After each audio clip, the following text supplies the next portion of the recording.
Hi, everyone. Judge Andrew Napolitano here for Judging Freedom. Today is Thursday, January 4th, 2024. Lieutenant Colonel Tony Shaffer joins us now. Tony, Good a morning. belated, good morning, a belated Merry Christmas, a belated Happy New Happy New Year, Year. an expression of deep gratitude from my staff and me and from all of your fans among my viewers for all the time you gave us in 2023 and all of your astute analysis and a hope that we can continue to work together Yes, here sir. and at the other place where we work called Newsmax during this coming year.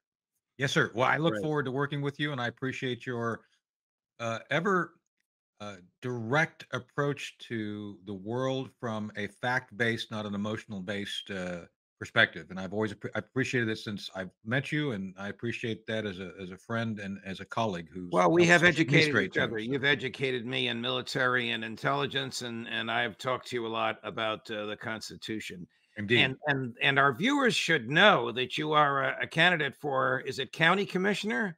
I'm running for county commissioner in District 2 of Chowan County here in North Carolina. So.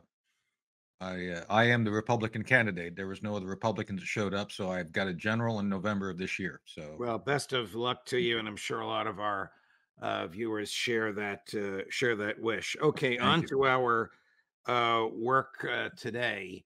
How do you think Vladimir Putin? I realize he's still in his prime, and the war is still going on, although it's virtually over. Yeah. And he has survived the coup by Prigozhin. He has survived beautifully, I think, the sanctions imposed by Biden. How do you think history views him?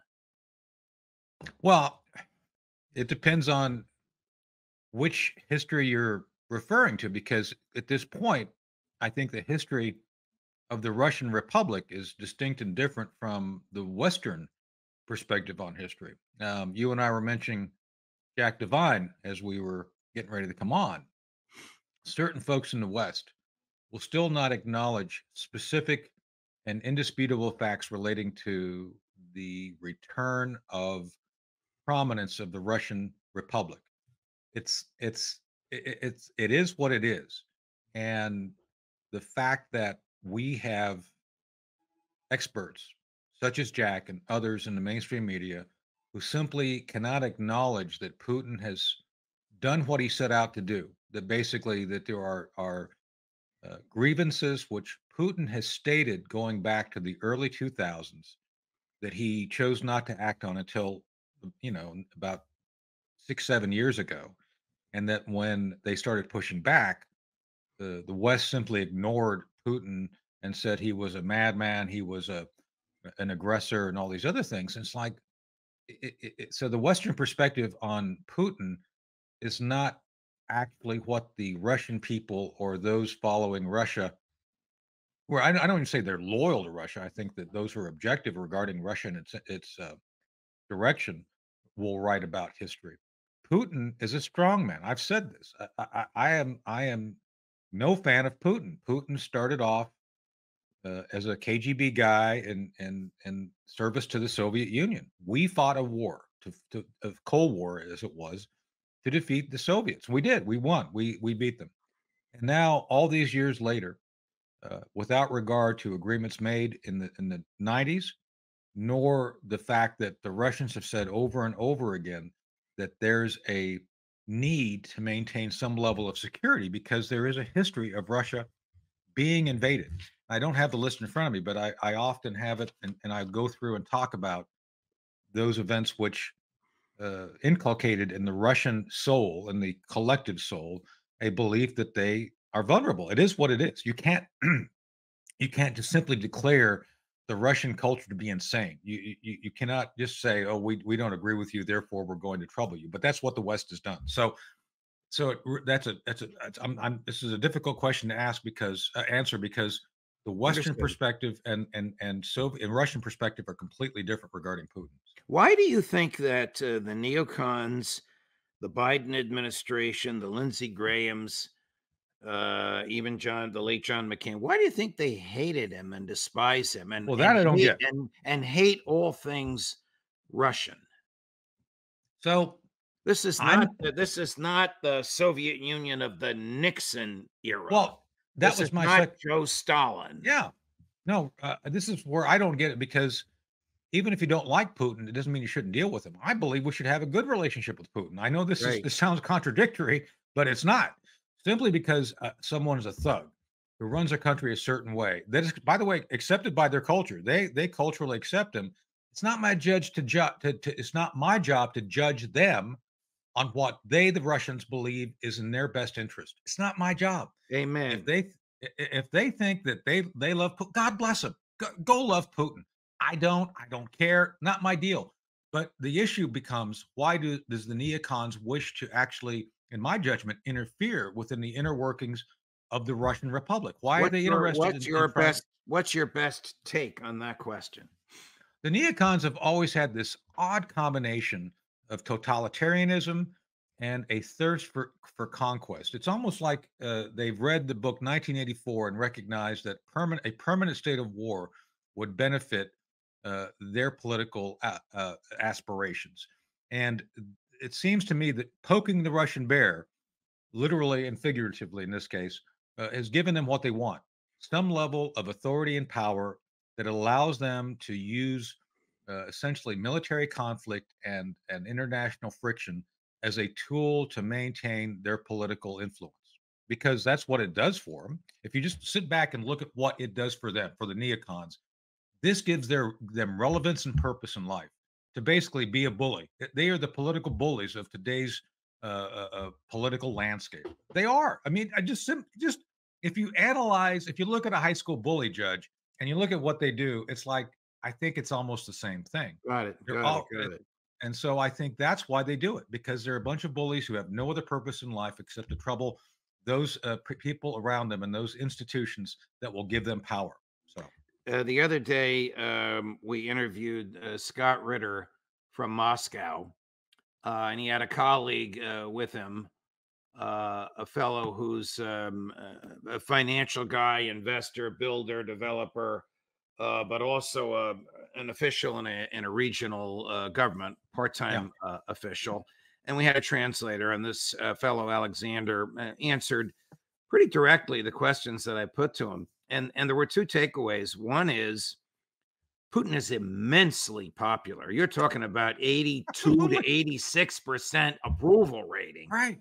And the Yeah. other is, I said to him, what do the Russian people think of Joe Biden? And as soon as the translator translated that question, I saw a big smile on his face. And he said to me, Judge, you're not going to believe it. We have a phrase here in Moscow that is very common, and we all say it to each other every day. Thank you, Joe Biden. And I said, what do you mean? He said, thank you for the sanctions. Big deal. We don't have McDonald's anymore. We're now financially independent, and our economy is better today than it was 2 years ago. Yeah. And Putin gets the credit for that. And so that's the point, is that Putin has overcome every challenge brought to him by the feckless and destructive foreign policy of the Biden administration. The other thing that's happened here, some of the folks I listen to call it the Project Ukraine. That is to say, the Western neocon effort to do this. Right. The neocon effort was founded in the concept of two outcomes they were seeking. First off, is the removal of Putin, because I think they wanted to carve up the Russian Republic. I really do believe that. I think they thought, much like a short corporal in the 1930s, I will not mention his name, believed that, Russia's frail and you just knock the door and it's going to collapse. Well, that wasn't true. And secondly, they wanted to actually sell out Ukraine. They believed, the neocons believed, and this is what I think was one of the underlying functions. It's not about democracy, not remotely about democracy. And by the way, Putin's motivations aren't exactly all just about securing the Russians in the four provinces within Ukraine. There's more to it than that. But the economics of this was what I think drove a lot of folks to support it. BlackRock and others really thought they were going to come in after the destruction of Ukraine, which is pretty much done, and then rebuild it. Huge investment opportunities. So much of what the neocon mantra is all about is what can we destroy to rebuild? Right. And again, I'm not a neocon. I'm not remotely a neocon. I don't think we'd be friends if I was a neocon. I and do I have just don't know. neocons. I'm just speaking truthful here. I don't think. But I just see what they do is a very destructive uh, uh, use of money and resources for purposes of trying to upend political regimes they don't like, and they don't like Putin. I think Putin symbolizes a Has, failure on their part, and Ukraine was going to be their big Christmas turkey to carve up. has Putin humiliated Joe Biden in Ukraine? Yes, uh, Joe, Putin humiliates Joe Biden every time Joe Biden opens his mouth. I mean, look at what happened. There was a competing on Christmas. There were competing videos of Joe Biden and Jill Biden. We all saw it. Jill Biden was sitting there, and I think an ABC interview. Joe Biden sitting there with I think every dollar store Christmas decoration for under $1 on her shirt. It looked great, by the way. I'm a big believer in using low cost ornaments, and she did a great job. So great job, Jill. And but you had Joe Biden almost uh, basically visibly distressed and trying to basically put words together to speak his Christmas message from I guess the Virgin Islands too. Not that there's any virgins there, based on what I've heard about the wines, Epstein flight logs, but that's a different story. All right. So anyway, back to Putin. Now Putin, in competition with this, was very clear. He did a Right. policy-rich speech and commentary where he looked like a world leader. Right? I mean, again, this is not Tony Shaffer speaking. This is something that anybody who has two eyes and half a brain can observe.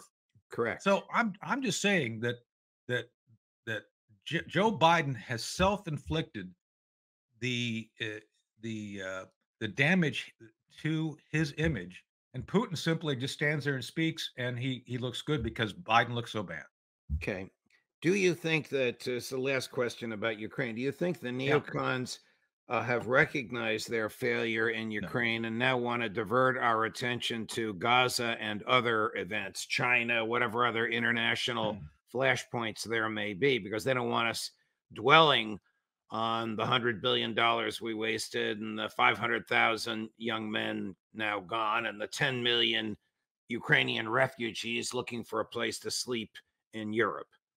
I don't think so. No, I think there's other things they're dabbling in, but at this point, there's nothing like Ben Hodges, General Ben Hodges, recently did an interview. I can't remember which one it was, but I watched it within the last few days. And Ben Hodges says basically, "Oh, it's our fault. It's our fault that the Ukrainians have failed because we just didn't give them everything they needed." Uh, And I'm sitting there, it's like, 113. If you gave Judge, if you gave me $113 billion and told me to go invade a country, it would be invaded and secured in 6 months. Just saying. I mean, not that I want to do it. And you would have returned some of the cash. I would have. It's like, are you kidding me? Hey, So no, I don't think for a minute they're now under this self-flagellation. Oh, we didn't do a good enough of selling the concepts to the West. So I think you're going to continue to see that. Plus, Zelensky, as you know, has announced publicly they're looking to call up another 500,000 troops, ostensibly for the defense of Ukraine, which is what they're going to have to go into a aren't they defensive posture. finished, Tony? Isn't Ukraine finished Oh, I think it effectively is. Yeah. militarily? Look, I said at the beginning of the conflict, even with the initial Russian failures, no, there was no way Russia was going to be defeated. There was no way the Ukraine would prevail. Just it's not in the numbers. And at this point, it's the same thing. It's a numbers thing. There's absolutely no way. Russia is using between 10 and 25% of its military forces. Most people think it's lower. It's like 10%, not to 25. And they're not even. It's not even that like they're breathing hard to do this. And at the same time, the Russians have moved their entire economy onto a wartime footing. As you point out, uh, Russian economy is way higher than it was before without Western interests or interoperability. And Putin's popular. Right. Putin is actually doing those things which the Russians want done. I want to play So for Putin, you yeah. a portion of the clip. So this is in a television studio in Moscow. Scott Ritter is there. This Russian gentleman, Alexander, is there, and the translator is there. But this is the question I put to him and the answer that he gave. Alexander, what do the Russian people think of the West, of Western society, of the US, of the UK, and of Western Europe? Александр, а что думают россияне о Западе, о западном обществе, о США, о Великобритании, о Западной Европе? Мы четко отделяем народы этих стран от руководства этих стран. We see a clear distinction between the peoples of those nations and their political leadership. И Скотт свидетель, очень хорошее отношение к американцам. У нас нет никакого негатива к американцам. Я понимаю, что это может быть с учетом той пропаганды, которая в США звучит удивительно. Но я надеюсь, господин Наполитано, что вы лично приедете. Я вас приглашаю. Жаль, что в этот раз не получилось. Вы сможете сами в этом убедиться. And Scott was able to witness that. There are no negative feelings to the US people. Scott could experience that. And Mr. Napolitano, I would invite you to come over and experience it yourselves. Ваша программа очень популярна в России. Я специально сегодня посмотрел, все ваши ролики смотрят на YouTube 250-300 тысяч русских. Your show is very popular in Russia. I checked today, and on YouTube, the episodes of your show have 250 to 300,000 views. И я, пользуясь случаем, если можно, хотел бы поздравить американский народ, представляя русский народ, поздравить с Новым годом. And I would like to use this opportunity to congratulate the people of the United States from the people of Russia with the holiday season, with the New Year. Isn't that an interesting observation? You know, the questions were spontaneous, the answers were spontaneous. And this is basically what you were saying before. We should be communicating with them. We should work with them, irrespective of what our moral view is of their leadership. Right. Look, the basic premise here is that many of the Russian Federation's interests are very much aligned with U.S. republic interests. Global stability, strong trade. I know that we have a Christian-based system, which I'm a Christian. I think it's a good idea. I think Christianity is not the evil that others portray it to be. Putin has, I think, really bolstered the church in Russia. These are all common threads, which I think if woven together would actually give a basis for both nations to work together. I've believed from the days that I was a whistleblower on Able Danger, Kurt Weldon, Congressman Weldon, we recognized, he more than me, but he educated me. It's like, look, the Russians have a lot of the same enemies we do as a republic. So why on earth are we not actually having discussions, fruitful discussions, now that the Cold War is over, to try to figure out how to work together? And so this is what I find distasteful and completely unacceptable from the neocons, that they don't want to talk. They will actually go out of their way to spit on the idea of having a dialogue simply because it does not give them the power that they apparently thirst for. And it's a shame, because I think the neocons have pushed us in a position to miss opportunities to work with the Russians on areas of common interest.